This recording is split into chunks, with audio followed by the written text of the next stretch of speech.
बिस्मिल्लाहिर्रहमानिर्रहीम। मैं अर्ज कर रहा, मैं गुलाम कादर को जगह 36 ਲੱਖ ਦੀ ਲੈ ਲਈ है।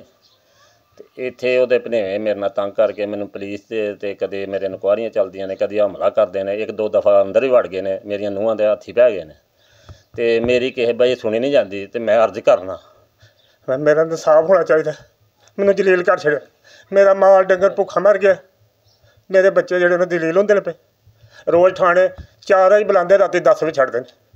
DFC के सामने भी गए हैं, उन्हें आख्या तुसीं लिम्प रो करो रवो, तुहानूं कोई नहीं, सानूं कदी इधरों कदी कुछ आंदे तुसीं पैप लांदे हो, कदी कोई काम करदे हो। ते साडी अर्ज है पंजाब अगे, वज़ीर अगे, नवाज शरीफ अगे, नवाज अगे, मरजन नवाज अगे भी। बाकी असीं अर्ज करने सानूं इंसाफ मिलना चाहिए। असीं ना किसी दा हक लैंदे ते ना साडा कोई खाए। अच्छा बजुर्गो ये दसोगे कि मरियम नवाज साहबा वज़ीर आला पंजाब दे अगे ये साडी रिक्वेस्ट है कि सानू इस इंसाफ चाहिए।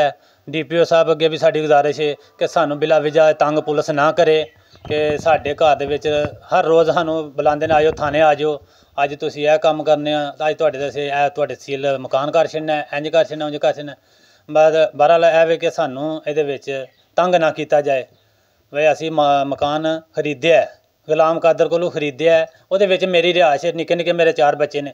वाल साहब ने इन्हां ने लैके दित्ती है, वड्डा भाई उहदा मकान है, साडा नाल मकान है, उन्हें इत्थे साडी रिहायश है। ते हुण उहदे वास्ते हुण सानू ਇਹ लोग लिहाजा तंग करते ने पे, ते इन्हां नूं इहदे विच सानू जिहड़ा ना इंसाफ चाहिए।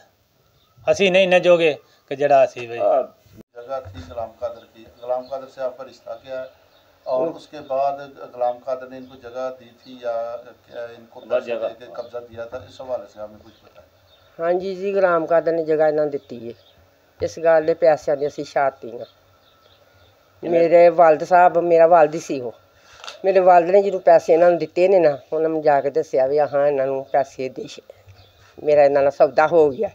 मैनू भी इत्थे जगह जी ही ना माल डंगर रखा, मैंने इत्थे गोहे का बड़ा मसला सी, मैं बाहर जाके जगह उत्थे बनाई है।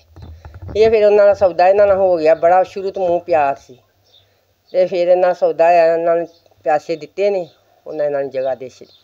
उन्होंने अपनी जिंदगी मेरी वालदा ने तो मेरे वालद ने इन्होंने कब्जा दिता है।